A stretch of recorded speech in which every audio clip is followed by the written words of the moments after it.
Formal nang inilunsad ng National Historical Commission of the Philippines o NHCP ang centennial marker ng St. Scholastica's Academy, Pampanga sa isang seremonya ngayong November 20, 2025 bilang pagkilala sa makabuluhang ambag ng paaralan sa edukasyon sa lalawigan. Itinayo sa harapan ng paaralan, ang marker ay sumisimbolo sa 100 taon ng paglilingkod ng St. Scholastica's Academy na nagmula bilang Assumption Academy noong 1925 sa pamumuno ng mga missionary Benedictine sisters mula Alemanya. Mula sa maliit na paaralan sa tahanan ng pamilya Singyan, lumago ito bilang pangunahing institusyon para sa kababaihan at kalaunan, pati kalalakihan sa elementarya at sekundarya.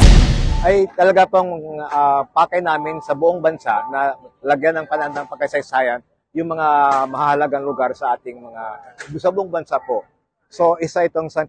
Scholastica's Academy na nagbigay ng edukasyon sa maraming mga kababaihan kasi maraming mga tao ngayon, lalo dito sa Pampanga. So, sunod-sunod po ang aming paghawin ng tabing para sa mga bagong pananda ng pagkasaysayan. Sa kabila ng digmaan, paglipat, pasilidad at sakunang idinulot ng Mount Pinatubo, nananatiling matatag ang paaralan at aktibong nakikilahok sa pagpapalago ng edukasyon at komunidad.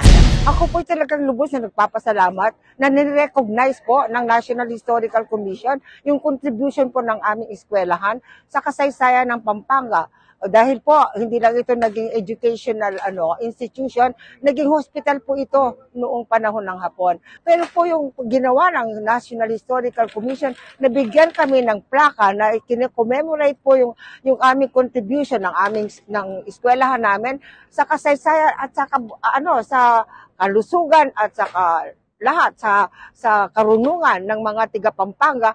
Kami po ay talagang lubos na nagpapasalamat at kami ay nare-recognize. Ang unveiling ng NHCP marker ay isa sa mga pangunahing tampok ng year-long celebration sa ika-100 anibersaryo ng St. Scholastica's Academy, Pampanga.